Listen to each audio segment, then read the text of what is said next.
Hello everyone, this will be a tutorial on the NWOG void tracer indicator. To find and get access, which is free, just hop onto the link in the comments below. Now, in order to understand the concept in depth, you can also check out the free ICT concepts library within the community. It's available to everyone and it has plenty of information, not just on this concept, but on more concepts as well.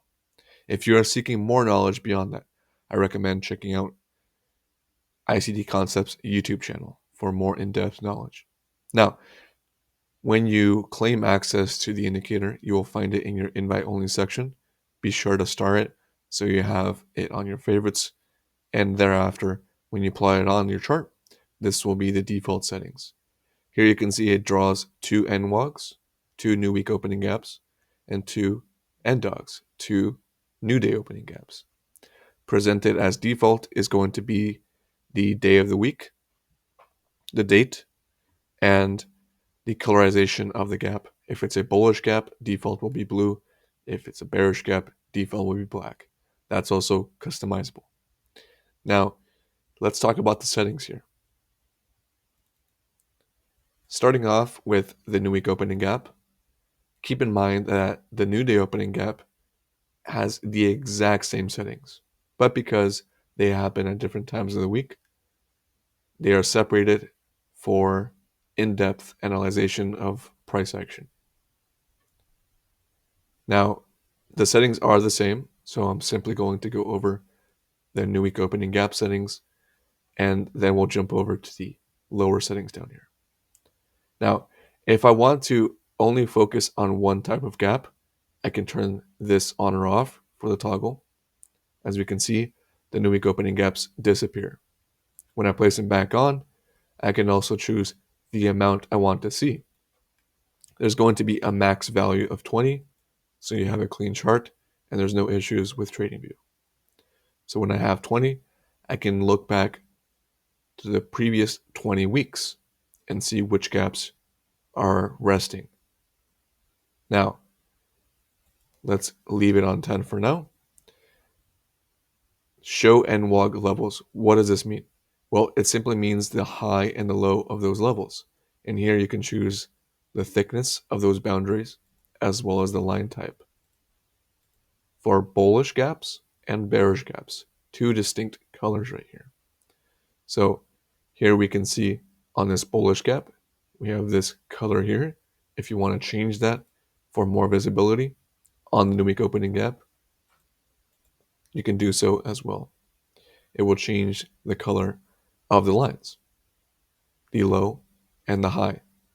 As you can see here, it tells you which one is the high, which one is the low. Now, let's say I do not want the day of the week, I do not want the day of the month, and instead I want a simpler look. Well, you would jump over to the label section here. If you do not want labels at all, you could turn that off. And here you can see all labels disappear. You can also choose the size of the labels between tiny, small, normal, and large. Now here, you can have colorization style for the labels. So if you want a bubble, you can turn that on. I have it as defaulted off because realistically there's no need for a bubble. But for people that want to view an easier style there and have a difficulty looking at the colors, then we have that opportunity right there. You can also just change the color of the text, as we can see there, through this setting. Next, the label format. So as I mentioned, if you do not want the date or the day of the week, you would go here. If you simply want the gap type, what it is, new week opening gap, low and high, you can do so there. If you want the gap type and date, you could do so there. And if you want the filled percent as well, how much price has filled that gap. Here you can see it's filled this gap 100% as price works its way through. And this gap down here, for example, it shows as 16.2%. Now you can choose the way it fills it. So here, default is on bodies. Notice the body is resting right there. If you want to choose wicks, notice the percentage will change. 55.1% based off the wick. So if you are using wicks, feel free to do so. Default is on bodies. Now, let's say I am a trader who only pays attention to gaps that are unfilled, although it's recommended by ICT to observe all gaps as targets. If you want to do so, you will simply turn on this setting here, hide filled. As we can see, we only have this gap available because it is unfilled. Now, let's say I want only one label for each gap. Then just go back up here, turn this off, and it will reset to the 50% mark. So, if I want to hide historical new week opening gap labels, I can also do so. That way, I only pay attention to the current one. And there I have a minimalistic look, but also a detailed representation of the current gap. So that way I can use these as targets and pay attention to more so the current gap. Now, if I want more levels for each gap, I will simply go here, add 25 and 75% levels, turn that on, and you will have levels inside of your gap. If you want to change the style, you would go here. And if you want to turn off 50%, you can also turn that off right there. Default is off for a cleaner look. And next up is show projections. So here you'll have projections for each gap. After a breakout, you can see that price breaks out of this gap, closes above. It then forms the projection levels. So here you could turn this on or off and then customize your levels. If I want to have level 4, for example, I can plot that on the chart. And as we can see here, price just stabbed into that. If I want to extend the levels all the way to the right, I simply turn this off, extend until tapped. Once that is off, it will extend all the levels to the right.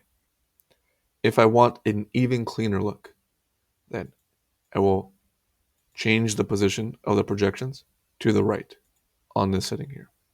Here we have a cleaner look.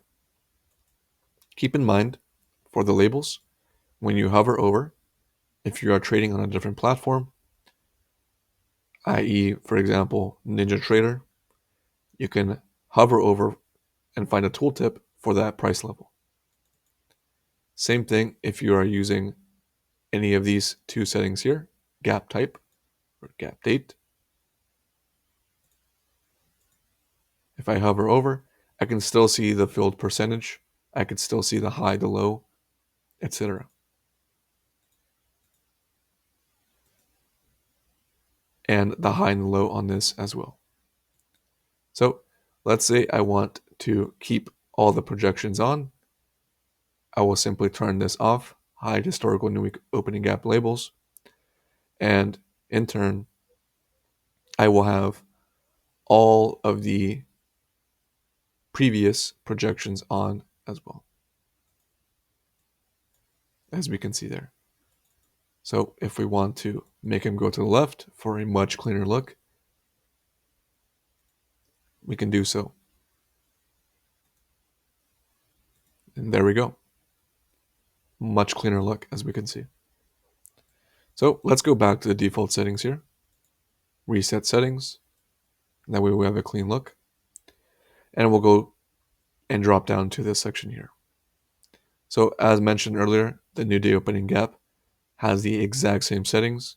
It's just labeled differently because it happens at a different time throughout the week. Here we have the gap offset setting. So if I want to extend the gap from the current bar, it extends it 15 bars to the right. Or if I want no extension at all or no offset, then I can have it on 0 and it simply extends it to the current bar. I like having it on 10 as it gives it a clean look and approach.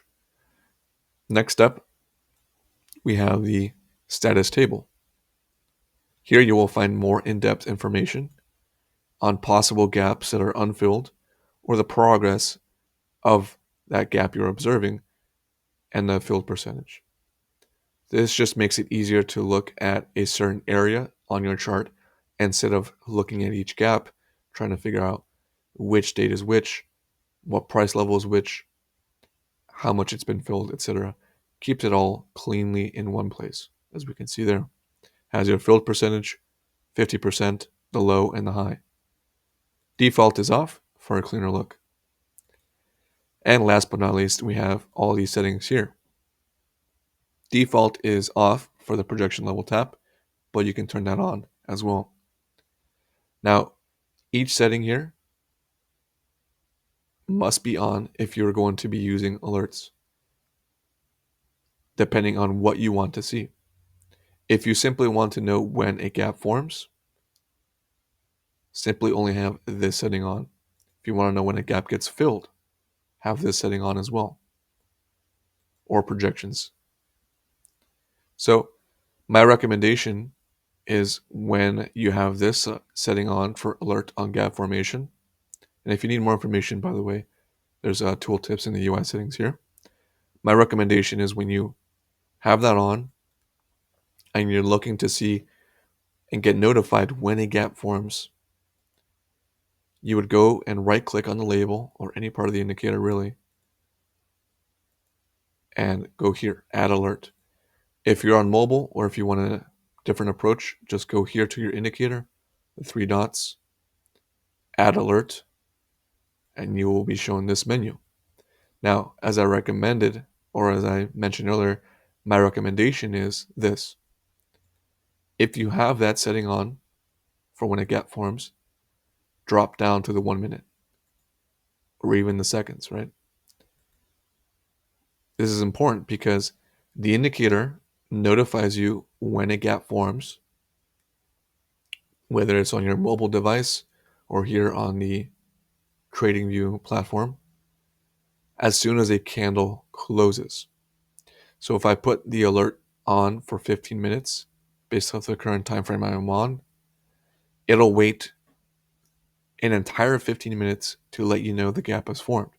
So if you want an alert faster and quicker, then use the 1 minute. Now, once that is set, you simply hit create, and you now have alerts over here in your alert section. Here you will find the log of all previous alerts. As you can see here, here are some examples. Bullish NWOG formed on crude oil, bearish NWOG formed on gold, and notice the difference of the times. Here, for example, I put it on the 3 minute. Notice how it gave the alert there at 15:03. I am from not Eastern Standard Time, so that's why the time is different. It will be based on Eastern Standard Time or depending on your chart, right? But notice how it closed 3 minutes after it formed, and that is when the alert showed up. Now notice up here, 15 minutes. It was on the 15-minute chart, and that's when the alert popped up 15 minutes after it formed. So again, it's important to use the 1 minute for the alerts if you're going to use the alerts, right? And with that being said, this has been a tutorial on the gaps. If you are looking for insights in how to use it and what framework to look for, simply go in to the community and look at that ICT library free public section, completely free. And if you need access again to this indicator, go in the comments, go on the website. It's completely free and claim access.